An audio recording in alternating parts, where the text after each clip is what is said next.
पादुका नहीं पहनी, क्योंकि जानते हैं कि नन्हे नन्हे मेरे गोप ग्वाल नितांत गरीब हैं बेचारे, वो चरण पादुका चप्पल जूता नहीं पहन सकते। तो मेरे कन्हैया नंगे पैर ही रहते थे। एक दिन क्या हुआ, मैया यशोदा ने कन्हैया को चरण पादुका बनाई। बेटा तू नंगे पैर गैया चरावे को जावे, तो क्यों ना तू ये चरण पादुका को पहन के जा बेटा, तेरे पैरन में कांटे लगे। कन्हैया ने कही मैया अब देख हमारी इतनी गैया है, सबरी गैया हमारी बेचारी नंगे पैर जामे हैं, हमारी सबरी गैया ने को भी बना।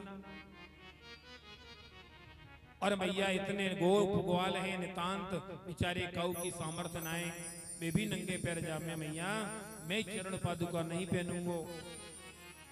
आज तक मेरे कन्हैया ने चरण पादुका नहीं पहनी और आज मथुरा में आकर के चरण पादुका पहनी है। मेरे कन्हैया ने, मेरे गोपाल ने जब तक वृंदावन में रहा माथे पर केवल मोर मुकुट पहना, माथे पे जो मुकुट लगाया मोर मुकुट पहना है, सोने चांदी का मुकुट नहीं पहना। लेकिन आज मेरे कन्हैया के माथे पर महाराज सोने चांदी का स्वर्ण में मुकुट है। आज तक मेरे कन्हैया ने जो अपने बाल हैं ये केश नहीं कटवाए, लेकिन आज मेरे कन्हैया का मुंडन कराया गया। आज मेरे कन्हैया का मुंडन करा दिया महाराज। मेरे कन्हैया ने आज तक वृंदावन में रहे, आज तक कोई भी अस्त्र शस्त्र नहीं उठाया तो केवल मुरली, लेकिन आज के बाद मेरे कन्हैया अस्त्र शस्त्र उठाएंगे। समय व्यतीत होता रहा महाराज। आज नंद बाबा और ब्रजवासियों को सभी को वसुदेव देवकी ने आग्रह करो है कि अब कछु दिन तुम लाला को यहाँ रहने दो, क्योंकि कन्हैया ने कंस महाराज को मारो है। तो कंस महाराज को मारे है तो देखो कंस की जो पत्नी है अस्थि प्राप्ति, ये दोनों अपने पीहर में जाकर के शिकायत करेंगी। ये अस्थि प्राप्ति कौन है? कंस महाराज की जो धर्म पत्नी है अस्थि प्राप्ति नाम की, ये राजा जरासंध की बेटी है। तो बोली ये अपने पिताजी को जाकर के शिकायत करेंगी और जरासंध यहाँ सेना लेकर के चढ़ाई करेगा, हमें कोई ना कोई हानि पहुंचाएगा, इसलिए अब कन्हैया ही हमारी रक्षा करेंगे। इसलिए बाबा आप सभी गोप ग्वालों को लेकर के अपने वृंदावन जाओ और कन्हैया कुछ समय यहाँ रह करके जरूर लौट के आएगा। आज नंद बाबा गोप ग्वाल लौट गए। आज महाराज गर्गाचार्य जी से शिक्षा एक दीक्षा दिलवाई है और बड़े भाव के साथ में आज गुरुकुल में चांदीपनी ऋषि के आश्रम में आज उज्जैन नगरी में महाराज पहुंचाया गया। कृष्ण बलराम ने वहां 64 दिन में 64 विद्याओं को ग्रहण किया। लौट करके आने लगे। गुरु जी से पूछा, गुरु जी ध्यान से सुनना, गुरु जी से पूछा, गुरु जी अब गुरु दक्षिणा में आपको हम क्या दें? गुरु जी कहने लगे, बेटा मुझे तो कुछ चाहिए नहीं, मैंने 64 दिनों में 64 विद्याओं को आपको ग्रहण करा दिया, लेकिन अब गुरु तुम्हारी गुरु माता है, उनसे जाके पूछ लो कुछ चाहिए तो उन्हें दे दो, मुझे तो गुरु दक्षिणा कुछ चाहिए नहीं। जो आज्ञा महाराज गुरु जी, जो आज्ञा गुरु जी कह करके और गुरु माता के पास गए। चांदीपनी ऋषि के आश्रम में ही गुरु माता के यहाँ मेरे कन्हैया गए, जाके पूछने लगे, माता आप कृपा करके मुझे बताएं गुरु दक्षिणा में मैं आपको क्या प्रदान करूं? इतने में ही गुरु माता कहने लगी, बेटा कन्हैया देख, जब तक तू हमारे यहाँ ना आयो तब तक मेरो एक बेटा हो और पतो ना है तेरे आने से पहले ही पतो ना है कहाँ चलो गए हो, वाह समुद्र निकल गए हो कि धरती निकल गई कि कहाँ चलो गए हो, कोई मालूम ना है। लेकिन बेटा तेरे आवे से यहाँ मैं मुझे स्मरण, मैं मेरे बेटा को स्मरण भूल गई। अब बेटा तू जा रहे हो तो मेरे पुत्र की फिर से याद आएगी। अब बेटा जा रहे हो तो गुरु दक्षिणा में तू मेरे पुत्र को ही लाको सौंप दे, मुझे तो ऐसा लगे कि वो मर गए हो। कन्हैया ने कही जो आज्ञा माता श्री, आपकी इच्छा पूरी होगी। और कन्हैया सीधे गई समुद्र में जाकर के कूद गई और समुद्र से कहने लगे कि मेरी गुरु माता का जो पुत्र है उसे मुझे लौटाओ। समुद्र कहने लगा महाराज हमारे यहाँ नहीं है। तो कहाँ है? बोले हमें पता नहीं। बोले ऐसा करो, समुद्र कह रहा है कि मेरे भीतर एक राक्षस रहता है, पंचजन्य नाम का एक राक्षस रहता है, उससे पूछो शायद वो खा गया हो।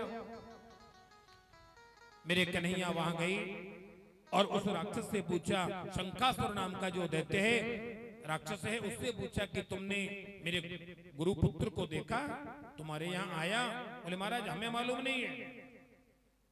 शंकासुर नाम के दैत्य को मेरे कन्हैया ने वहां मारा और भीतर जब देखा तो वहां उनका पुत्र नहीं मिला, लेकिन वहां से एक पंचजन्य नामक शंख मिल गया। मेरे कन्हैया उस शंख को लेकर के और सीधे आज महाराज चलते हुए संयमपुरी पहुंच गई। संयमपुरी में जाकर के यमराज के यहां जाकर के कहा कि यहां हमारा गुरुपुत्र है, उसे ला करके दो। यमराज ने भगवान कृष्ण को वहीं रोक दिया, क्योंकि भीतर अगर इन्हें ले गए तो सब लोग दर्शन करके स्वर्ग में पहुंच जाएंगे, हमारा तो नरक ही खाली हो जाएगा। सो दरवाजे पे रोका, कहने लगे हम ढूंढ के लाते हैं।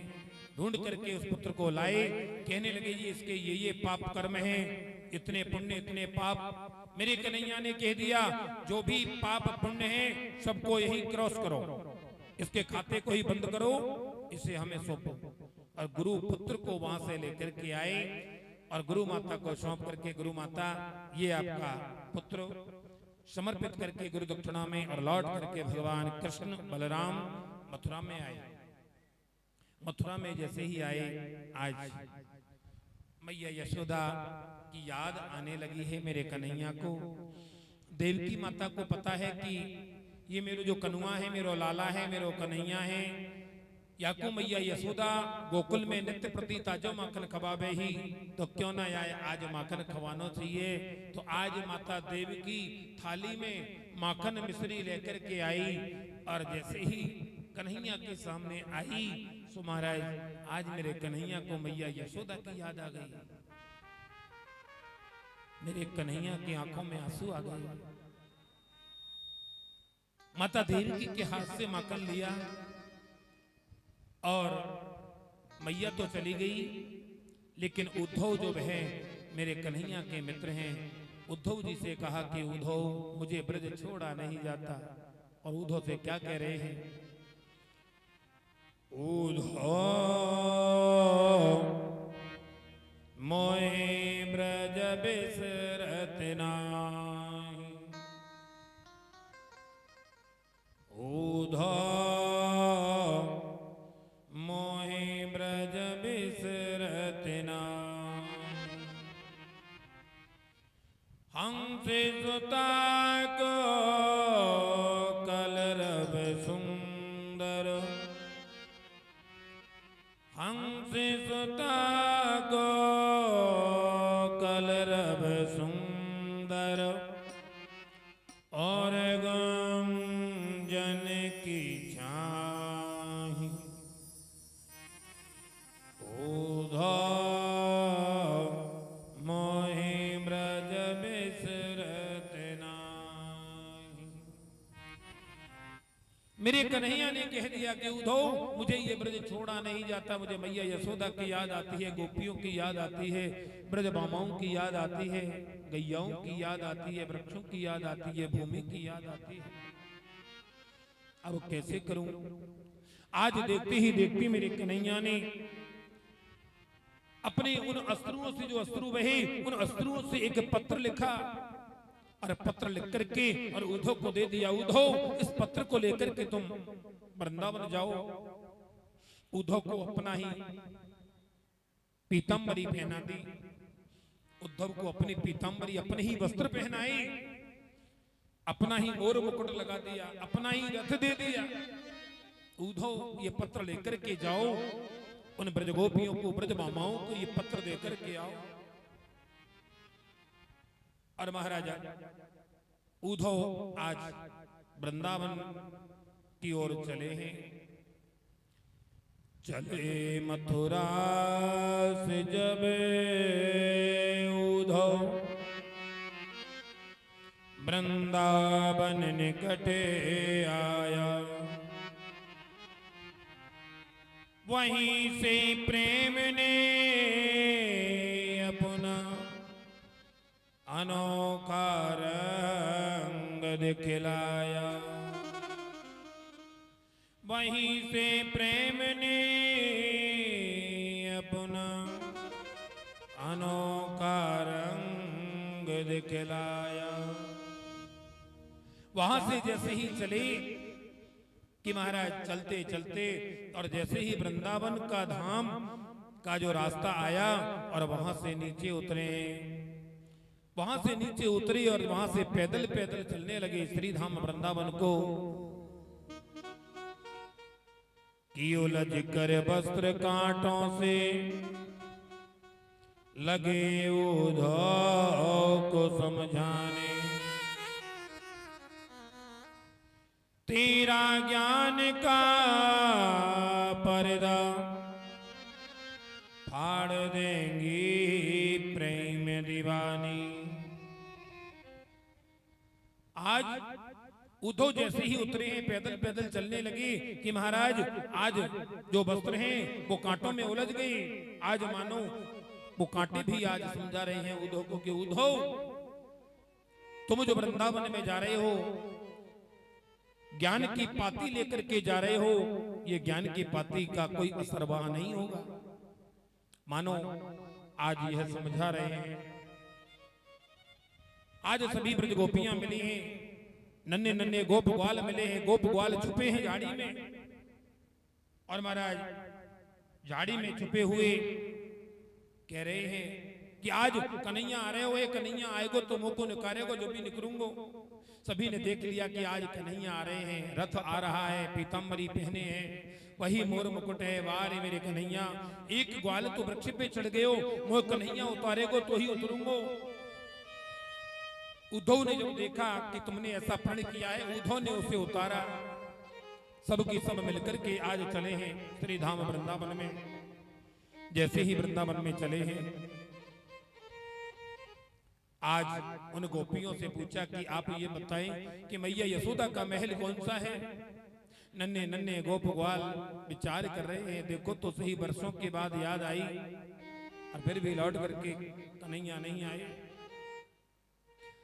आगे चले हैं, चलते चलते गोपियों से पूछा कि आपने बताया नहीं कि मैया यशोदा का महल कौन सा है। गोपियां कहने लगी, ये जो नरिया देख रहे हो, ये जो नरिया नली दिख रही है, हाँ नरिया नरिया चले जाओ और सीधी नंद रानी के महल पर ही ये नरिया पहुंची है। क्यों? वहां कोई झरना है, कोई स्रोत बह रहा है? बोले नहीं, ये जो नरिया देख रहे हो ये कोई सरोवर का पानी नहीं है, ये कोई झरना का पानी नहीं है। बोले तो? बोले ये मैया यशोदा के आंसुओं का स्रोत है। ये जो नरिया है, मैया यशोदा ने जब से कन्हैया ने इस ब्रजमंडल को छोड़ा है, इस वृंदावन को छोड़ा है, मैया यशोदा ने फिर रो रो करके इतने आंसू निकाल दिए कि ये नरिया भरी है। महाराज देखते ही आश्चर्यचकित रह गए। ग्वाल वालों ने कहा, गोपियों ने कहा कि मैया रो रो करके इतने निष्ठुर हो गई, इतनी कानों से बहरी हो गई, आंखों से अंधी हो गई, मैया को दिखना कम हो गया, कानों से सुनना कम हो गया। उद्धव जरा जाकर के जोर से बोलना। उद्धव वहां से चले, चलते चलते नंदरानी के महल के द्वार पर पहुंच गए। द्वार पर पहुंच करके और आवाज लगाई, मैया, ओ मैया।